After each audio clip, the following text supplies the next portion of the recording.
quero convidar vocês a nós prosseguirmos com o nosso estudo tão interessante que nós temos feito no livro dos Hebreus. E hoje com um tema muito interessante, que eu creio que vai edificar todos nós, que é o sacerdócio de Cristo. Nós falamos até aqui sobre a parte que Jesus, representado ali como apóstolo de Deus, aquele que é enviado de Deus para nos comunicar Deus, ou melhor, representando a Deus no meio dos homens. Nós falamos também no capítulo 3 que Jesus também ele é tido como aquele que é o sacerdote, ou melhor, o sumo sacerdote. Então, se por um lado Deus é um apóstolo enviado de Deus, representante legal de Deus na terra, para representar Deus na terra, por outro lado ele também é sumo sacerdote, que representa o povo da terra diante dos céus. E é isso que nós vamos ver. Semana passada nós falamos sobre o capítulo 4, que fala sobre essa parte onde Deus, como homem, veio trazer aí o seu reino e a sua verdade, que nós precisamos confiar para podermos entrar no repouso dele. E nós vamos ver agora a parte do sumo sacerdote, como sumo sacerdote. Então você pode abrir a sua Bíblia em Hebreus, capítulo de número 4. Nós vamos partir da onde nós paramos. Nós pretendemos ir até o capítulo 5, o versículo 10. Vamos lá, versículo 14. Diz assim: visto que temos um grande sumo sacerdote, Jesus, Filho de Deus, que penetrou nos céus, retenhamos firmemente a nossa confissão. O que esse texto aqui introduz para nós? Existe uma série de coisas que nós precisamos entender. O versículo 14, ele é uma introdução que vai explanar todo o conteúdo seguinte. Então nós vamos analisar palavra por palavra aqui, que vai nos mostrar o que ele quer dizer, e depois nós vamos ver o desfecho disso tudo.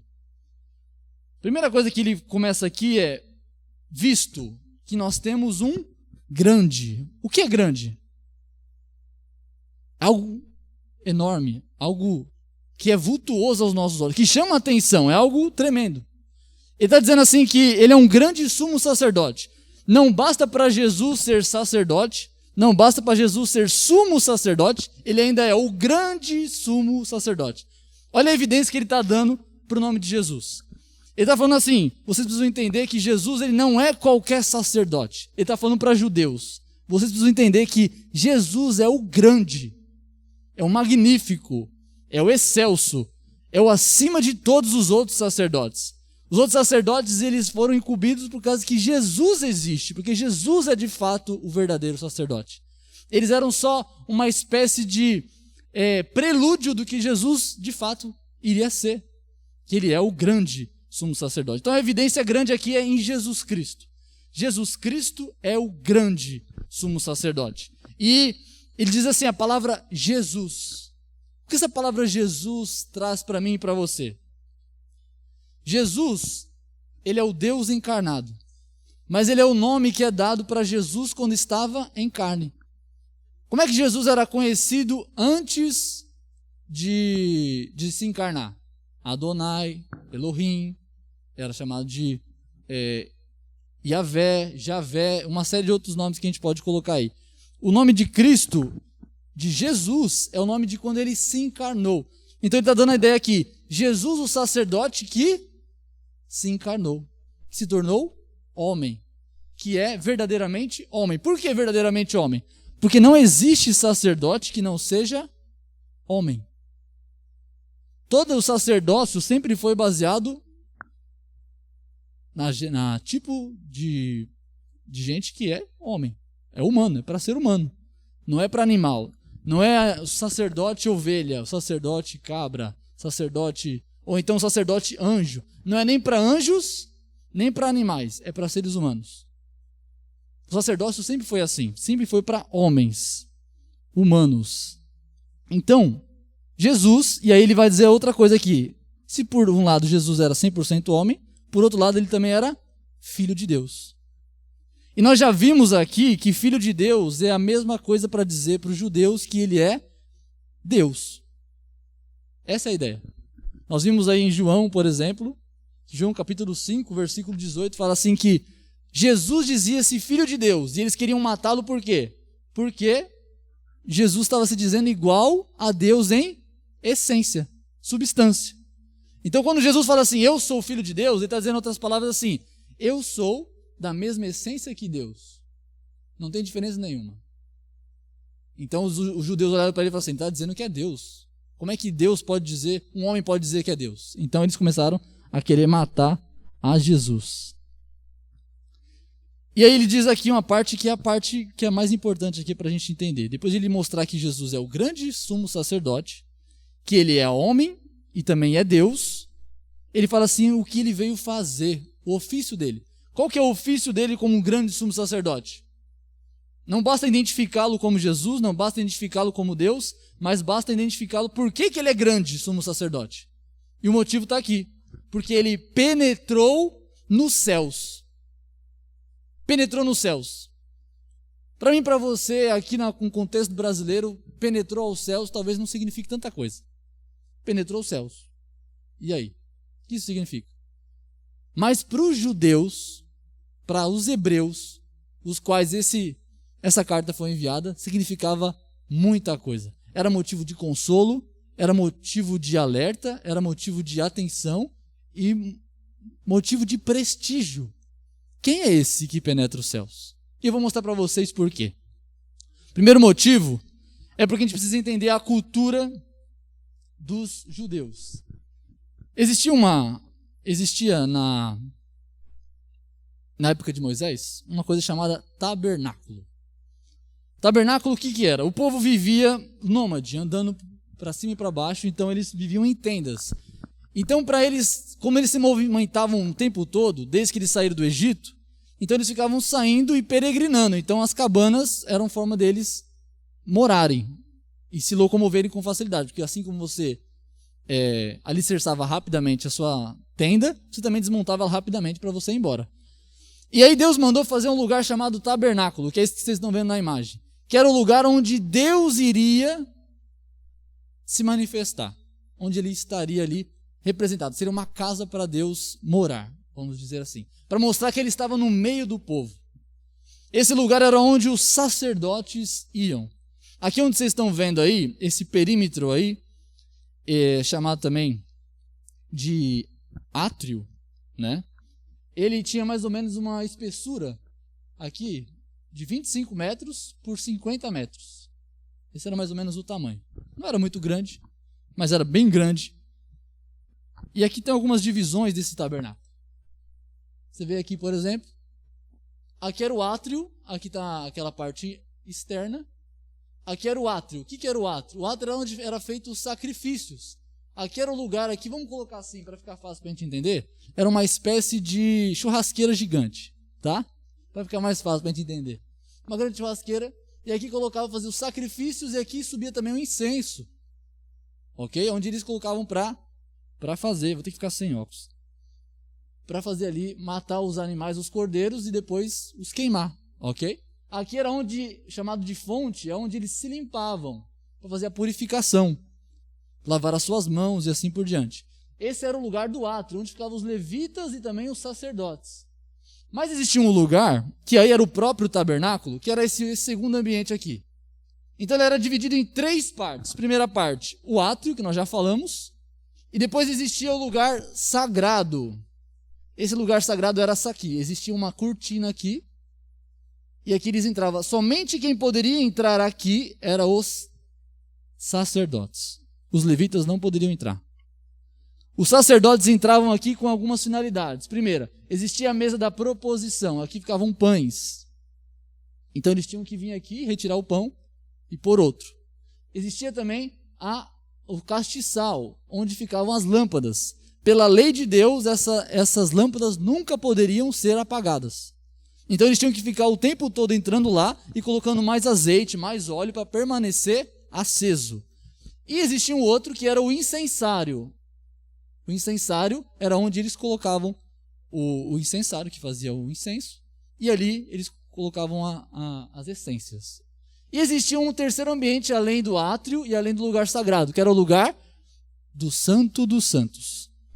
O lugar do Santo dos Santos tinha só uma coisa lá dentro. Ele era fechado com uma cortina também, bem grossa na verdade. E aqui o sacerdote não podia entrar. O sacerdote só podia vir até o lugar santo. O Santo dos Santos, o único que podia entrar era uma vez por ano e tinha que ser o sumo sacerdote. E ele entrava e aqui dentro tinha a Arca da Aliança. E ali, quando ele entrava, ele tinha que entrar com uma das suas mãos, ele entrava segurando o incensário. Ali está mais uma imagem aí para você ver. Aqui está o lugar santo e aqui está o Santo dos Santos. Ele entrava com uma mão com o incensário e na outra mão ele ia com o quê? Com o sangue do cordeiro que foi morto, representando o pecado do povo. Então ele matava o cordeiro lá fora, pegava esse cordeiro, o sangue do cordeiro, ele entrava com uma vestimenta diferente dos outros sacerdotes, porque ele era o sumo sacerdote. Ele chegava até o Santo dos Santos com um incenso, e ali naquele ar do incenso ele pegava e aspergia o sangue do cordeiro que foi morto, que não poderia ter defeito nenhum, que teria que ser de 1 ano, que teria que ser sem nenhuma mancha. Mancha não necessariamente é defeito, mas tinha que ser branquinho. Não podia ser igual a gente vê aí, esses gatos aí, siamês, metade de uma cor, metade da outra. Não, tinha que ser branquinho, sem perna quebrada, sem unha quebrada, sem nada.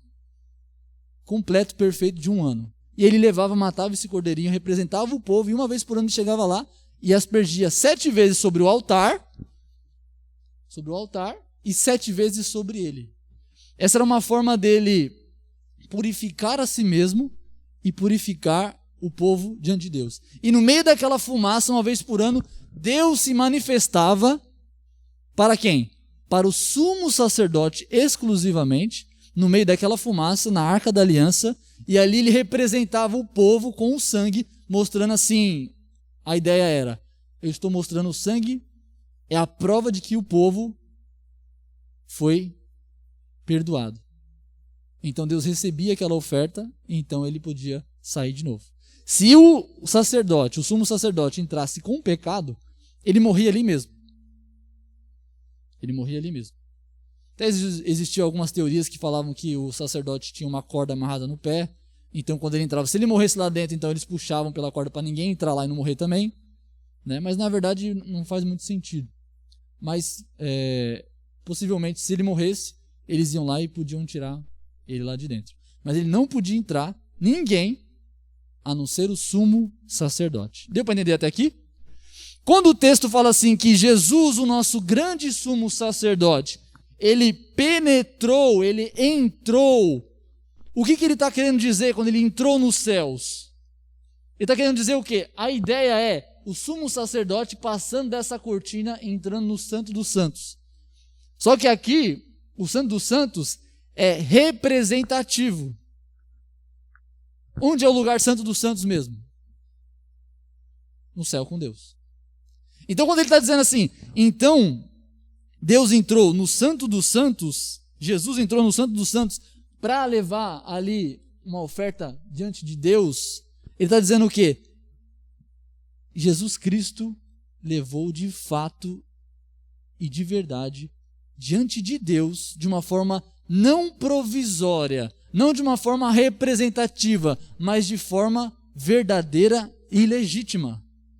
Ele é o único que não levou o sacrifício até uma certa Arca da Aliança, onde certo momento Deus aparecia, mas ele foi diretamente no trono de Deus apresentar o sangue da remissão dos pecados. Então, é isso que os judeus estavam entendendo quando ele falava isso. Então veja só, visto que temos um grande sumo sacerdote, Jesus Cristo, Filho de Deus, que penetrou os céus, e ele diz assim, por causa disso, retenhamos firmemente a nossa confissão.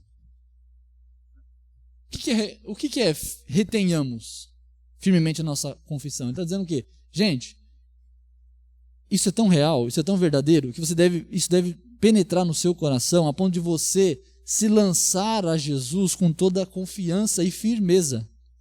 A firmeza da sua alma, da certeza de que quando o pecado vem te assolar, e o medo do povo era justamente esse. O medo do povo era qual? Se eu chegar diante de Deus, eu vou morrer. Por quê? Porque eu sou pecador. Toda vez que Deus aparecia para o povo no Velho Testamento, você vai lembrar disso, o povo via uma teofania, um anjo de Deus vinha representando a Deus na terra. E aí, por exemplo, Sansão, os pais de Sansão, quando ele chegou lá, eles viram, ele falou que ele teria um filho que iria livrar Israel da mão dos filisteus. Quando eles viram que era um anjo, eles pensaram que era o Senhor. Eles falaram assim, agora nós vamos morrer. Por quê? Porque somos indignos de ver Deus. Toda vez que aparecia Deus no Velho Testamento, o povo ficava com medo de morrer. Porque de fato existia um intermediário entre o homem e Deus, que era o chamado pecado. Uma barreira intransponível entre o homem e Deus. E que fazia com que nós não nos achegássemos a Deus. Mas a ira de Deus se achegasse a nós por causa do pecado que nós temos. Então nós éramos, como Paulo vai dizer aos Efésios, nós éramos por natureza filhos da ira. Filhos da ira, e não filhos de Deus. Então ele está dizendo em outras palavras o seguinte, nós precisamos reter essa confiança. Por quê? Porque aquele temor que tínhamos de chegar diante da presença do Senhor, agora não existe mais. Porque agora Cristo, o grande sumo sacerdote, agora não deixou mais que o pecado fosse o intermediário entre nós e Deus. Agora Ele é o próprio intermediário entre nós e Deus. Ele de fato é o grande sumo sacerdote. O grande sumo sacerdote era aquele que representava o povo. O povo não ia em direção a Deus. Porque se o povo entrasse no Santo dos Santos, o povo morria.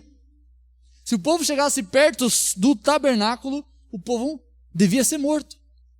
Então ele está dizendo o quê? Cristo abriu o caminho para nós. No versículo 15, o próximo versículo, ele diz assim, porque não temos um sumo sacerdote que não possa compadecer-se das nossas fraquezas, porém um que, como nós, em tudo foi tentado, mas sem pecado.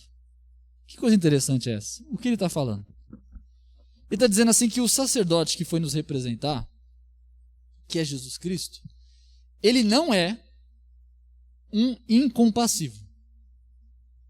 Ele não é antipático. O que é antipático? É aquele que assim, a sua dor não me afeta.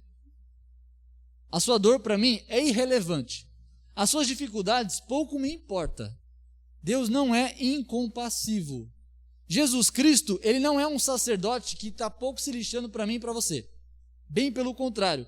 Porque não temos um sumo sacerdote que não possa compadecer-se, ter compaixão das nossas fraquezas. E o motivo é qual? Não é porque Cristo somente entende as nossas fraquezas, mas é que Cristo é um sacerdote forte. Ele é um sacerdote forte que pode nos ajudar a vencer a fraqueza. Ele é alguém que olha para nós e reconhece a nossa fraqueza. E o que ele faz com isso? Nos ajuda.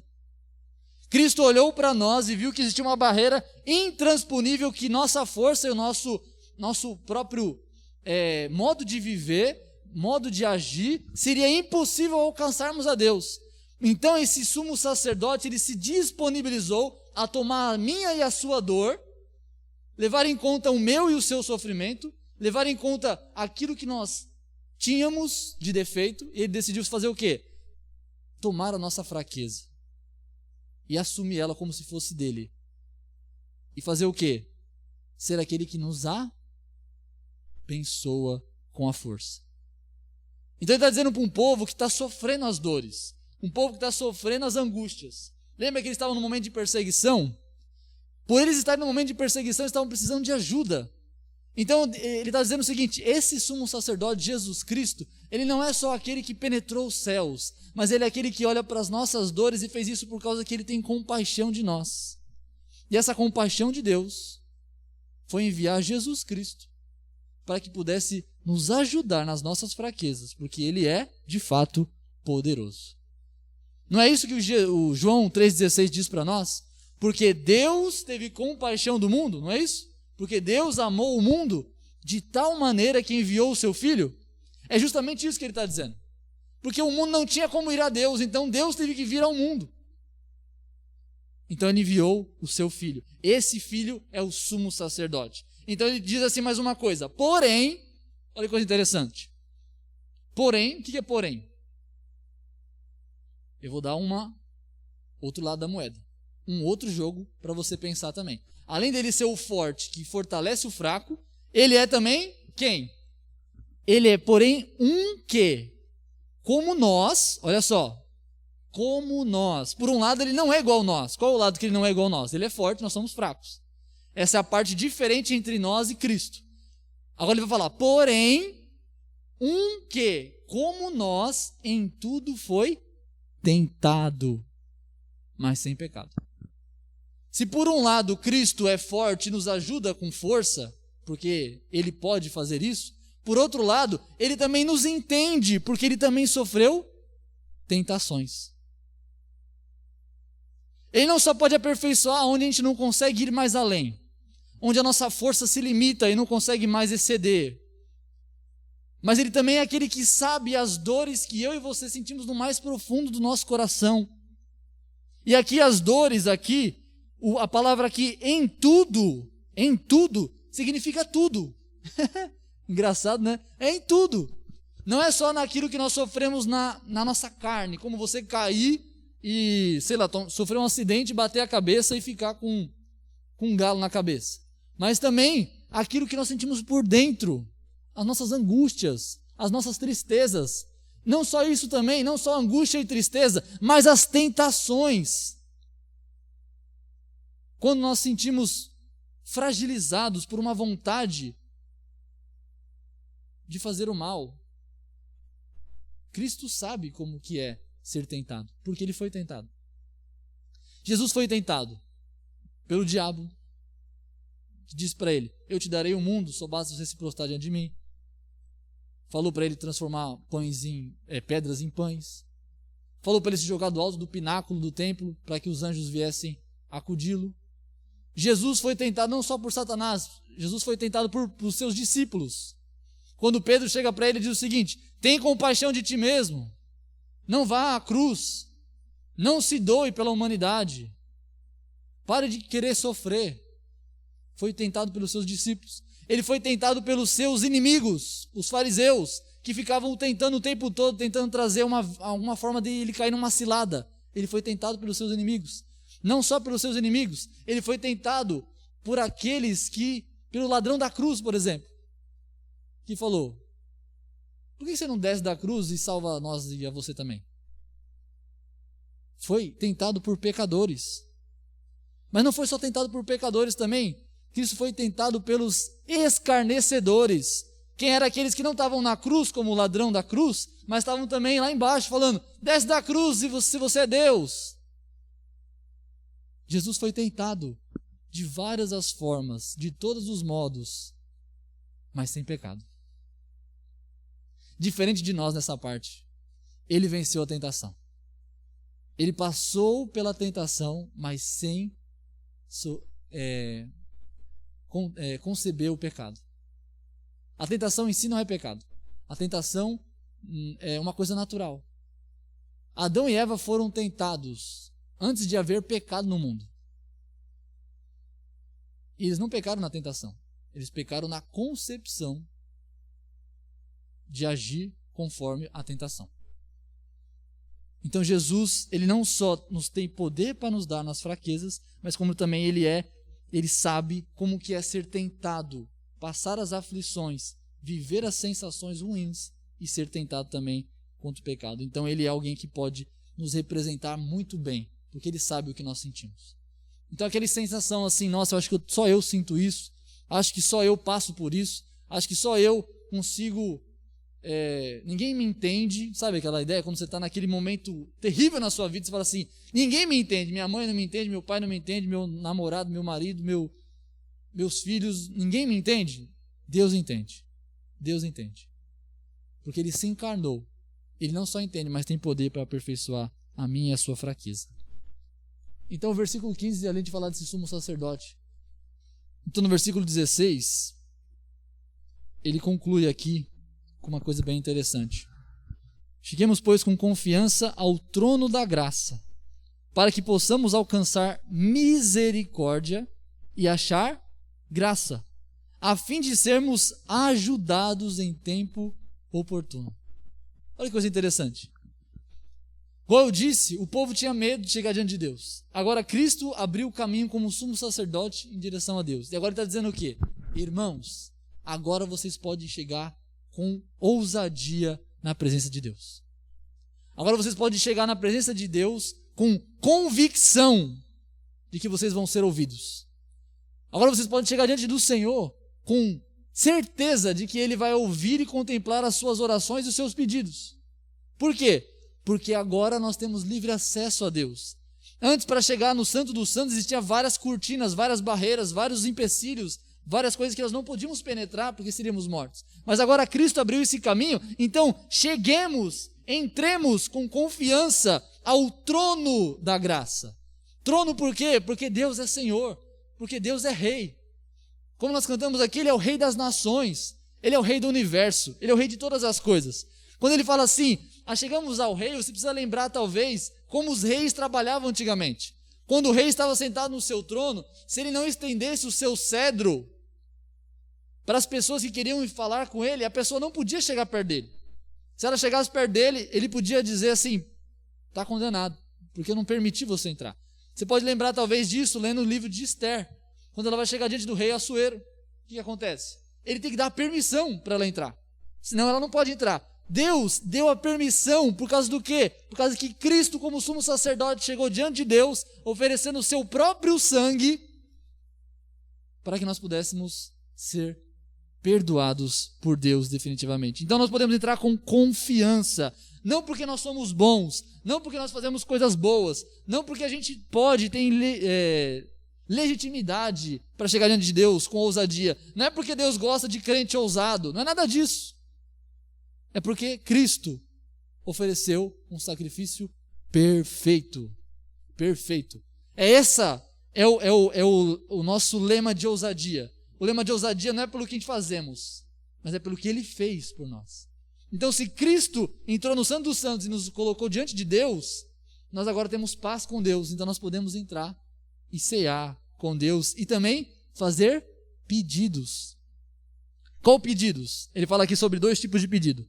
Primeiro, pedido de misericórdia.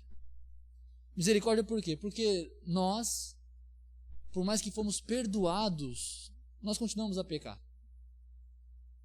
Então nós podemos chegar diante do Senhor e pedir, Senhor, perdoa-me pelo meu pecado. Pense como um judeu. Os judeus, toda vez que eles pecavam, eles tinham que fazer o quê?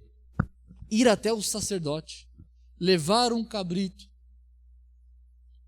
e chegar diante dele e falar, eu pequei. Então o sacerdote olhava para aquilo, ele colocava a mão na cabeça do cordeiro e degolava. Você já imaginou se eu tivesse que fazer isso hoje? Já imaginou? Quantas vezes por dia você ia vir na igreja? Ia ser bom, né? Por um lado que a pessoa ia vir mais, mas por outro lado, né? Fala a verdade. Por que nós podemos agora, da nossa casa, do nosso lar, nós podemos chegar diante do Senhor e falar, Senhor, ser propício a mim, pecador. Porque Cristo abriu o caminho que nos leva a Deus. Agora nós podemos chegar e falar assim, diante do trono da graça, Senhor Jesus, eu me arrependo dos meus pecados. Sabe o que acontece? Eu pequei, me ajuda. E aqui a misericórdia já vem com uma outra questão. Além da misericórdia que nós podemos pedir diante do trono de Deus, e Ele vai nos conceder essa misericórdia, Ele fala sobre uma segunda coisa que é achar graça. O que é achar graça? Você poderia traduzir aí, sem perca de sentido, achar favor. Achar um favor. Deus nos concede favores por meio de Cristo. Qual é o favor que Cristo nos dá? Força, graça. Para quê? Para vencermos. Por que toda vez que nós terminamos de pregar a palavra de Deus e o Espírito Santo toca no seu coração para que você mude de vida, mude de pensamento, mude de atitude, por que nós oramos sempre pedindo a Deus ajuda? Porque sabemos que nós não podemos vencer o pecado por nós mesmos. mas que Cristo abriu um lugar onde agora nós podemos não depender das nossas forças para vencer a vida contra o pecado. Mas nós podemos pedir a ajuda de Deus, de Cristo. Porque nós só podemos vencer o pecado pela ajuda de Cristo. Olha que coisa maravilhosa. Antes de Cristo, você tinha que lutar com suas próprias mãos, com seus próprios esforços, com sua própria capacidade, para você no final ser frustrado porque não ia conseguir vencer o pecado. Essa é a história inteirinha que você vai ver de Gênesis a Malaquias. É isso. É o homem tentando guardar a lei de Deus e falhando. O homem tentando ser santo e falhando. O homem tentando ser um homem de Deus e falhando. É isso o tempo todo. Se ler Gênesis, Êxodo, Levítico, Números, Deuteronômio, Josué, Juízes, Ruth, até Malaquias, é assim. Depois que vem o Novo Testamento, Jesus se revela, o sumo sacerdote chega diante de Deus, morre, ressuscita, ascende aos céus, penetra aos céus, coloca o sangue dele mesmo, está aqui, ó, paguei o preço por eles. Deus então concede graça para nós, e aí vem o Espírito Santo derramado nos nossos corações para quê? Para nos capacitar a andar na justiça. A partir de agora, no Novo Testamento, não é mais a minha e a sua força que faz diferença. É o poder da graça de Deus que capacita a nossa fragilidade e a nossa ignorância. Nos enriquece com o conhecimento de Deus, nos capacita nas nossas limitações para sermos agora como Cristo. Para agora andarmos acima dos problemas, acima das tentações, acima desse mundo. Essa é a capacidade que Cristo nos dá por meio da sua glória. Então nós chegamos para sermos ajudados, olha só, para alcançarmos misericórdia e acharmos graça, a fim de sermos o quê? Ajudados. Eu e você precisamos de ajuda. Nós somos fracos. Nós precisamos de ajuda de Deus. Ajuda para vencer o pecado, ajuda para vencer as nossas imperfeições. Pode passar. Então nós entramos no capítulo 5. E aí o capítulo 5 agora ele vai relacionar agora coisas que são importantes para a gente continuar compreendendo o que ele quer dizer com Cristo, nosso grande sumo sacerdote. Vejamos o versículo 1 até o versículo 3, que diz assim, eu grifei algumas partes aqui para nos ajudarem. As qualificações do sacerdote. Porque todo sumo sacerdote, tomado dentre os homens, é constituído a favor dos homens, nas coisas concernentes a Deus, para que ofereça dons e sacrifícios pelos pecados, e possa compadecer-se ternamente dos ignorantes e errados, pois também ele mesmo está rodeado de fraqueza. E por esta causa deve ele, tanto pelo povo como também por si mesmo, fazer oferta pelo pecado. O que ele está falando aqui, queridos? Está falando de Jesus? Não. Está falando do sacerdote aarônico. O que é sacerdote aarônico? Que vem de Arão. Arão, irmão de Moisés, aquele que foi constituído por Deus, por intermédio de Moisés, a ser sacerdote da nação de Israel. Ele é o pai dos sacerdotes. Ok? Foi o primeiro sumo sacerdote. Então, ele está falando do quê? Desse sumo sacerdote. E aqui ele faz uma comparação entre o sumo sacerdote Cristo, o verdadeiro, o supremo, o grande, e o sumo sacerdote Arão, o natural, e tudo mais. Ele vai fazer essa distinção, tanto nas suas qualificações, como na sua diferença. Olha só. Por quê? Primeira coisa. Porque todo sacerdote, todo sumo sacerdote, ele é tomado dentre os homens. Lembra que eu falei que o primeiro versículo era um prelúdio de todo o resto? Ele ia antecipar tudo que ia ser falado depois. Então, aqui nós estamos vendo justamente isso. Novamente ele vai falar sobre o sacerdote, ele é tomado dentre os homens. O sacerdote precisa ser homem. Humano. Porque ele vai representar humanos. Então ele tem que ter essa qualificação. Então, primeira coisa, o sacerdote deve ser homem escolhido por Deus, ok? Deus é que chamou Arão. Segunda coisa, é constituído a favor dos homens. Olha só, é para representar os homens. Ele apresenta diante de Deus os homens. Essa é a segunda coisa. Terceira, coisas concernentes a Deus para que ofereça dons e sacrifícios pelo pecado e possa compadecer-se ternamente dos ignorantes e errados. Então, terceiro ponto, ele deve se compadecer dos pecadores e oferecer o quê? Sacrifício para que pelos fracos e pelos ignorantes, aqueles que fazem de forma involuntária. Foi interessante. Por que isso é importante para nós entendermos? Porque o convertido, ele peca, é verdade, por isso nós precisamos de ajuda para Deus, certo? Mas veja que ele não fala aqui aqueles que pecam deliberadamente. Ele fala que peca por ignorância. O que é pecar por ignorância? Eu não sabia. Eu não sabia que isso era errado. Então, pecou por ignorância. Existia uma oferta específica na lei de Moisés, que era para aqueles que ainda não tinham visto a lei e não conheciam a lei. Então, eles eram reputados como pecadores do mesmo jeito. Não é porque eu não sei que eu deixo de pecar. Não, peca do mesmo jeito. Mas existia um sacrifício exclusivo para esses ignorantes. E por aqueles que pecam por fraqueza. Aqui a palavra errados pode ser, em algumas versões vai estar fracos. É aqueles que não suportaram a tentação. Mas eles não queriam. Eles não tinham desejo de pecar. Mas pela fraqueza do seu ser acabaram cedendo. Entendeu? Então ele está lá resistindo, e de repente, mas eu não queria parar. Entendeu? É mais ou menos isso. Então, é por esses. E não por aqueles que intencionalmente pecam. Fala assim, se Deus gosta ou não gosta, se eu mesmo sabendo, eu mesmo podendo lutar contra, eu vou pecar porque eu quero. Não estou nem aí. Esse tipo de gente, esse não. Não é sobre esses que o sacerdote falava. Quem pecava dessa forma deliberadamente, na lei de Moisés, ela dizia o quê? Que tinha que ser ou extirpado do povo, dependendo do pecado, ou se fosse mais grave ainda, ele era apedrejado. Ele era morto. Então, esse era inaceitável. O sacerdote não intercedia por esses, só por aqueles que eram ou ignorantes ou errados. Então, esse era o terceiro. Pois também ele mesmo está rodeado de fraqueza, porque o sacerdote é fraco, o natural.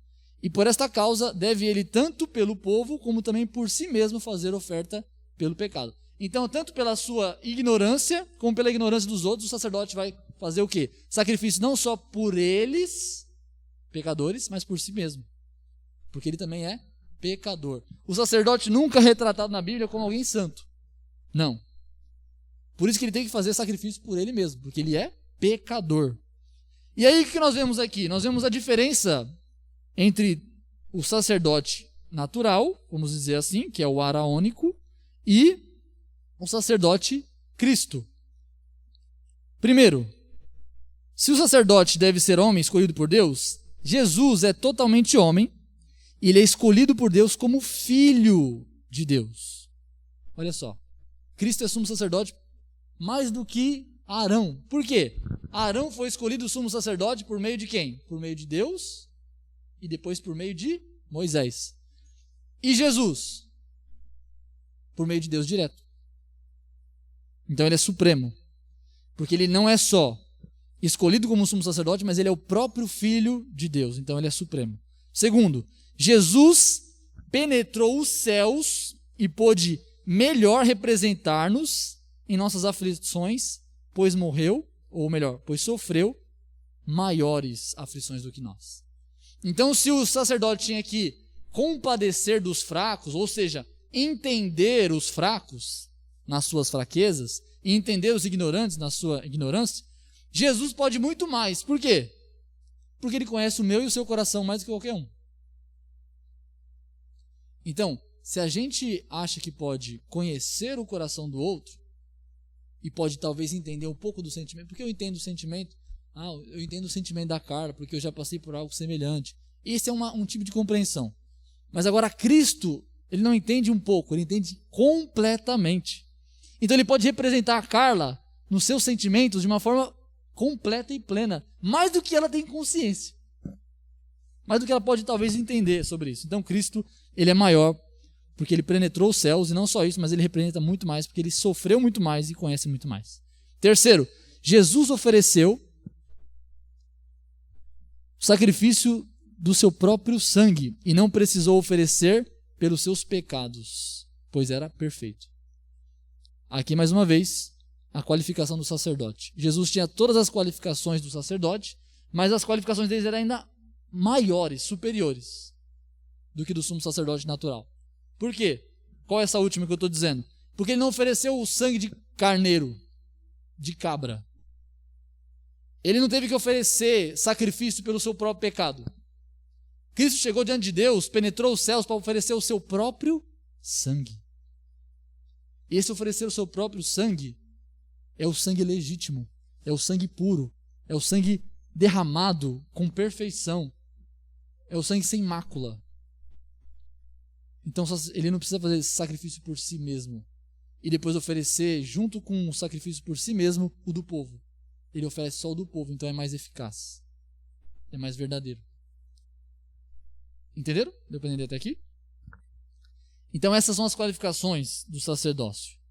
E aqui ele continua falando das qualificações dos sacerdotes. Agora de uma maneira interessante. E aqui nós vamos partir para um mistério. Veja bem.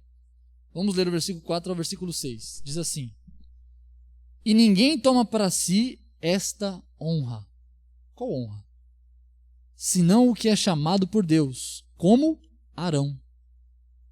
Assim também Cristo não se glorificou a si mesmo para se fazer sumo sacerdote, mas glorificou aquele que lhe disse: Tu és meu filho, hoje te gerei. Como também diz no outro lugar: Tu és sacerdote eternamente, segundo a ordem de Melquisedeque. Veja só. Ele fala sobre a parte agora do chamado. O chamado do sacerdote tinha que ser por Deus, e ninguém podia tomar para si esse chamado. Tinha que ser de Deus. Ele fala que Arão teve esse chamado, mas que Cristo, ele não fez o que muitos talvez poderiam pensar que ele fez. Antes que você pensasse assim, Arão foi chamado por Deus, e Jesus, disse ele que foi chamado por Deus? Sabe esse tipo de ideia? Quer ver uma coisa para a gente ilustrar o que poderiam estar pensando sobre Cristo? É o seguinte, os apóstolos foram chamados por Cristo, certo? E esses apóstolos que estão aparecendo por aí, quem chamou eles? Eles mesmos? Entendeu a analogia? É a mesma coisa. Eles poderiam perguntar, e Cristo? Quem foi que chamou Cristo? Nós sabemos quem chamou Arão, mas quem chamou Cristo? E aí ele mostra, Cristo foi chamado desde sempre. Por quê? Cristo não é só chamado como filho, mas ele também é chamado segundo uma ordem, que aí vem um mistério. A ordem de Melquisedeque. Coisa interessante. Vou tentar explicar para vocês um pouquinho disso. Primeiro, aqui mostra a humildade de Cristo. Cristo foi humilde. Toda vez que Cristo aparecia, ele tinha uma referência muito interessante. Quando perguntavam para ele de onde vinha a autoridade, ele falava sempre que a autoridade veio de onde? Do meu Pai, não é isso? Eu vim falar as coisas que meu Pai me enviou a falar. Eu vim fazer as obras que meu Pai me enviou a fazer. Eu vim pelo meu Pai. Eu estou aqui pelo meu Pai. A honra sempre que Cristo dava era para quem? Para o Pai. Embora ele poderia pegar a honra para ele, não teria problema nenhum. Mas como ele foi um apóstolo, ele veio com esse propósito enviado por Deus, por compaixão ao mundo, então ele dava sempre honra para Deus. Então aquele discurso, vamos fazer um parênteses aqui, aquele discurso de que Jesus é menor que Deus Pai, sabe por quê? Porque sempre que perguntavam para ele qual que era a autoridade dele, ele falava que era do Pai. Então Cristo é menor que o Pai manda nele. Não tem nada a ver. É simplesmente a função que Cristo recebeu, a missão dele era ser um apóstolo. O sumo apóstolo e o sumo sacerdote. Então, Cristo é chamado por Deus. E aí ele vai citar 2 salmos aqui. Primeiro, o salmo de número 110, versículo 4, e o salmo de número 2, versículo de número 7. O salmo de número 2, versículo 7 diz: Tu és meu filho e hoje te gerei. Ele já citou esse versículo um pouco mais atrás. Se você ler Hebreus, você vai ver que no capítulo 2, ele vai citar esse mesmo versículo. Que é o quê? Deus chamou.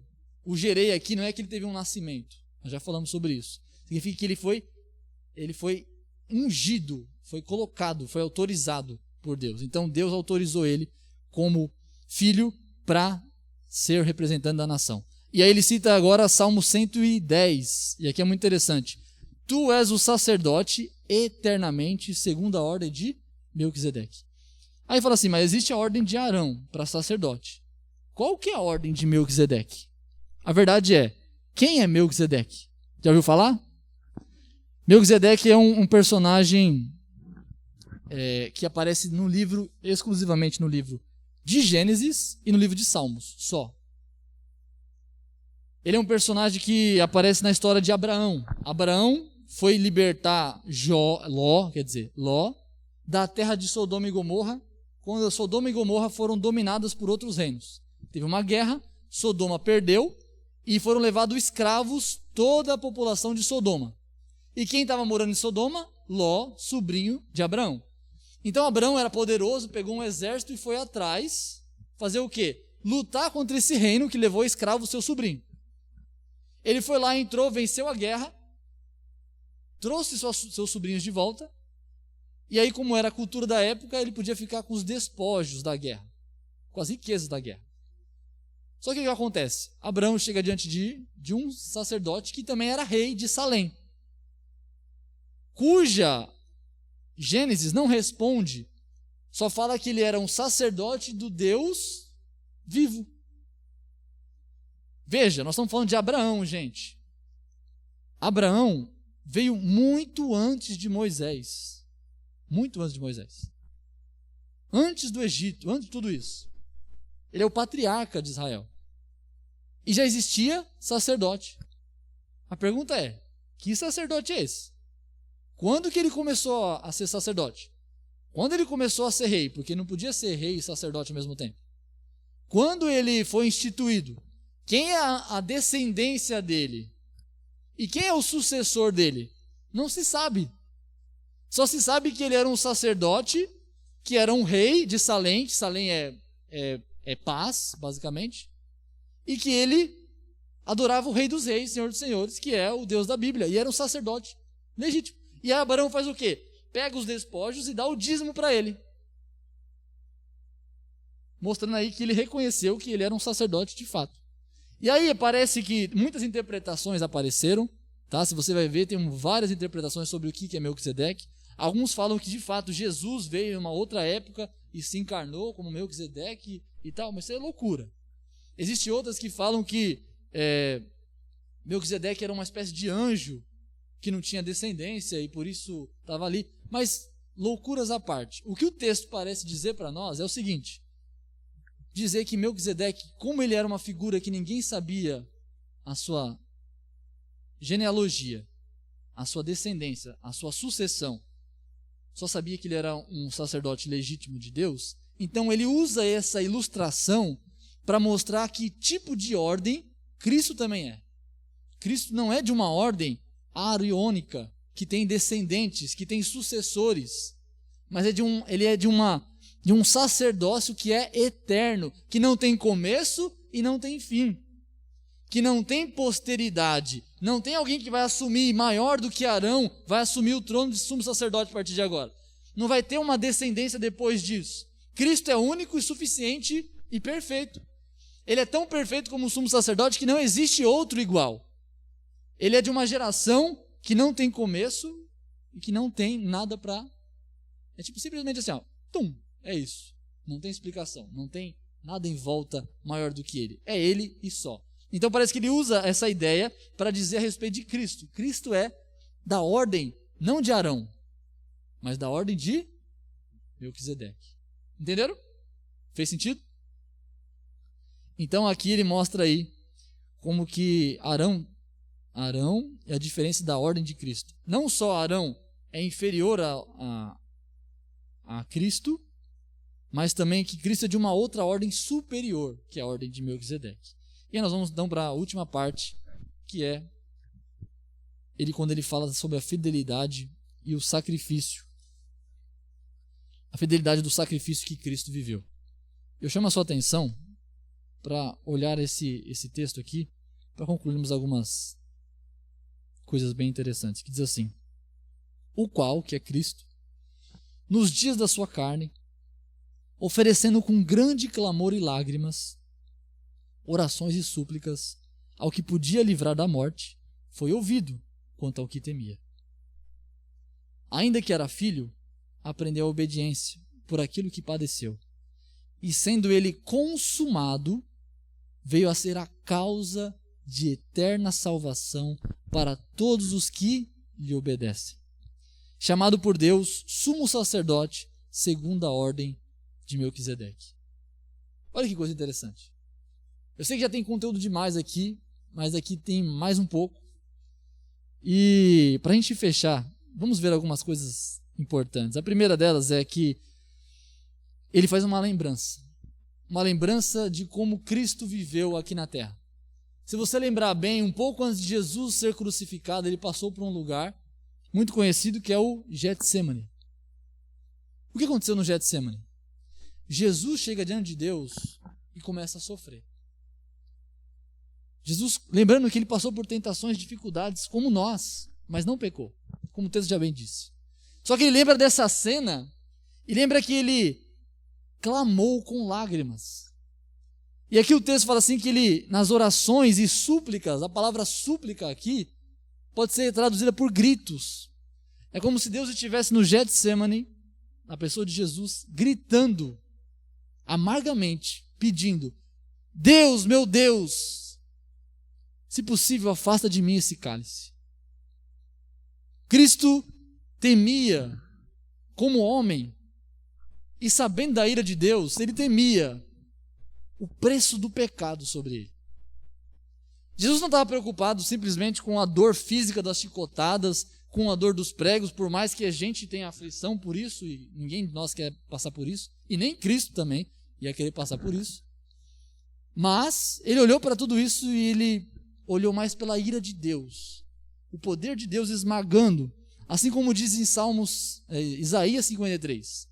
Foi um homem de dores, experimentado nos trabalhos, e além dessa parte de sofrimento dele, ele foi alguém que levou sobre si as nossas iniquidades. Deus teve por prazer, Isaías vai dizer, esmagá-lo e fazê-lo enfermar. Então a ira de Deus caiu sobre Cristo. E Cristo estava ali, e ele faz essa lembrança. A lembrança das orações e das súplicas, e ele pediu, e ele chegou a uma conclusão que é incrível. A conclusão da fidelidade sacrificial. A ponto de Cristo ser para nós um exemplo, não só onde nós podemos nos espelhar e nos inspirar, mas também que podemos ver que ele foi forte o suficiente para nos dar força. Porque Cristo, no meio dessa amargura, no meio dessa tristeza, no meio dessa tentação, sabe como é que ele age? Ele fala: Deus, contudo, seja feita a tua vontade. Parece que o autor aqui está fazendo um paralelo com um outro personagem. O outro personagem é Adão. Perceba a tentação de Adão e perceba a tentação de Cristo. É desproporcional. Correto? No mundo em que Adão vivia, era um mundo antes do pecado. Quando a serpente chega para ele e traz a oferta diante de Eva e diante dele, o mundo que ele está vivendo é um mundo de maravilhas. Não tem por que ele desejar aquela árvore. Não tem por que ele sujeitar a tentação do pecado. Não tem porquê, não tem nada que impeça ele. Se ele deixar de recusar a tentação, o pecado, se ele recusar o pecado, ele não vai sofrer por isso. É o contrário, se ele ceder à tentação, ele vai sofrer por isso. O caso de Jesus é o contrário. Se ele cedesse à tentação, ele teria alívio. Teria alívio. E sabe de uma coisa? Cristo não pecaria simplesmente por não querer ir na cruz. Tem algum mandamento que diz que você tem que ir para a cruz senão você morre? Ou você peca? Não. A tentação que ele tinha era entre cumprir a vontade de Deus, que foi a missão dele, ou não. E Cristo está chorando e clamando e gritando, dizendo: afasta de mim esse cálice, eu não quero sofrer essa dor, eu não quero padecer essas enfermidades, eu não quero isso. Mas Cristo entra num grau de maturidade, num grau de submissão, que ele aprende, o texto vai dizer assim, a partir dos sofrimentos, ele aprende o quê? Como homem, a obedecer a Deus, a se sujeitar a Deus, a falar assim: apesar de eu não querer, apesar de ser doloroso, apesar de ser difícil, apesar de ser constrangedor, apesar de ser dolorido, contudo seja feita a sua vontade e não a minha. A ousadia de Jesus em vencer essa tentação mostra que ele é muito maior, não só que Arão, mas ele é maior do que Adão. Ele é maior que Adão. Adão cedeu à tentação e todos nós morremos no pecado. Cristo não cedeu à tentação e todos nós, pela fé em Cristo Jesus, temos vida eterna. Esse é o motivo do grande sacerdote ser a nossa inspiração, porque ele é aquele que venceu, mesmo no meio das lágrimas, da tristeza, da aflição, da dor, do desespero. Ele decidiu, ele sofreu as dores, sim, mas para quê? Para obedecer a Deus acima de tudo, acima da sua vontade e do seu conforto. Por isso nós podemos pedir a ele, que entrou no trono da salvação, no trono da graça, ofereceu o seu próprio sangue diante de Deus e pagou o preço por mim e por você, para que a gente pudesse chegar diante de Deus e falar assim: eu quero essa graça dessa força, para vencer as tentações, para vencer os dilemas, para vencer as dificuldades, para vencer a minha própria ambição de pecar. Cristo faz tudo isso, e ainda que era filho, aprendeu a obediência por aquilo que padeceu.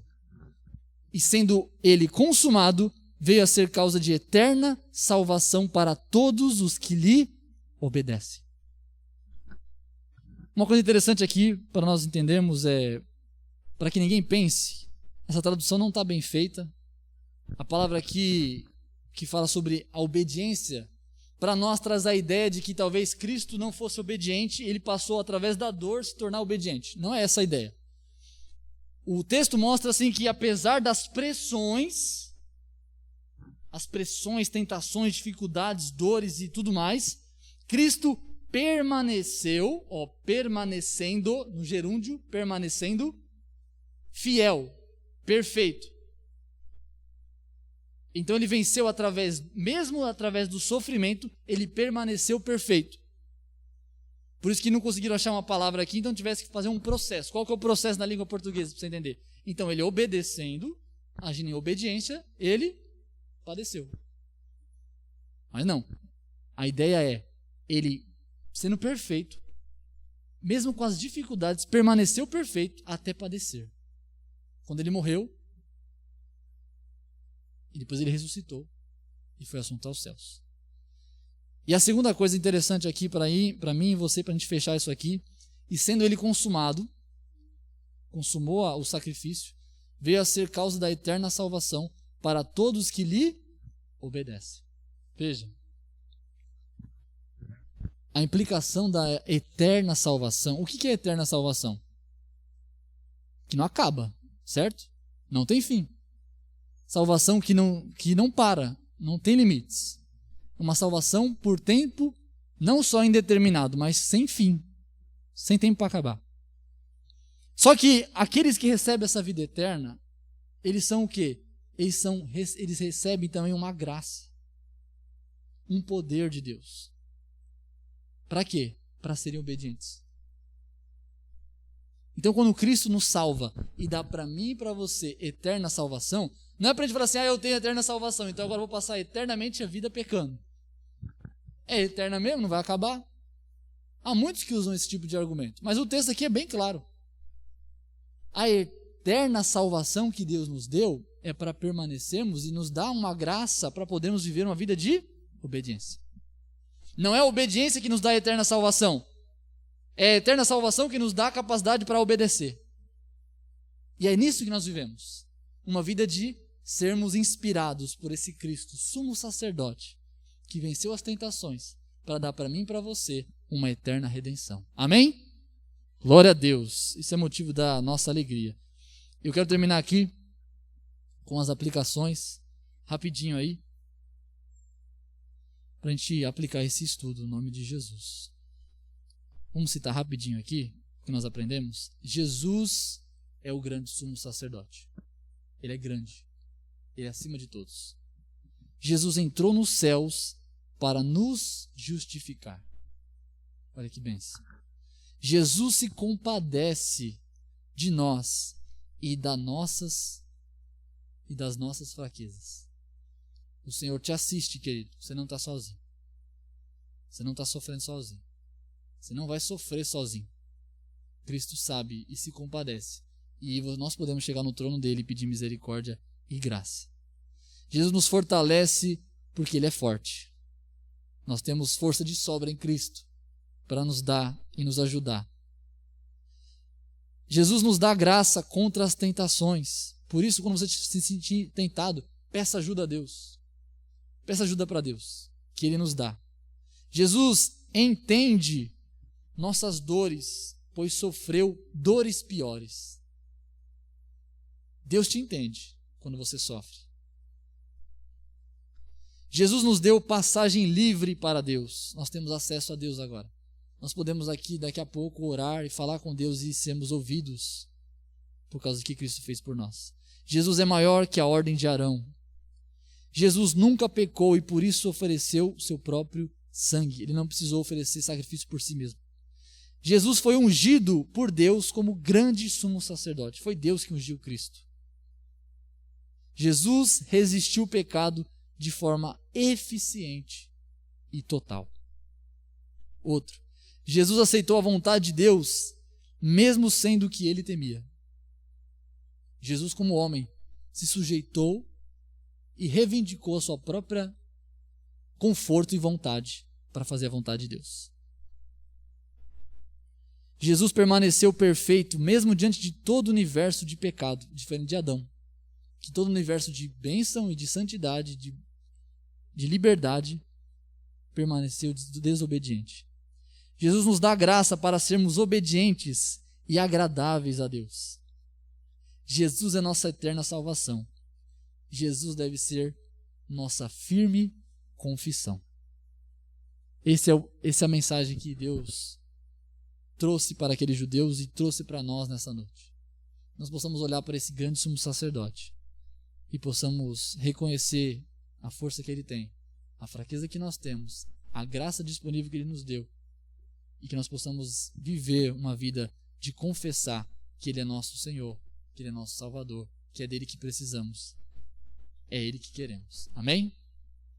Vamos ficar de pé, vamos orar.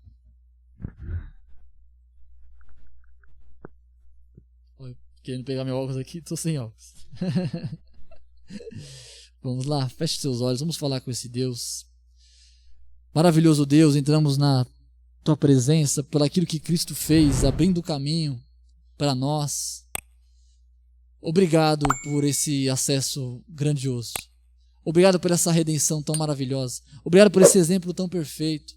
Obrigado por essa graça que nos sustenta e nos faz estar aqui nessa noite.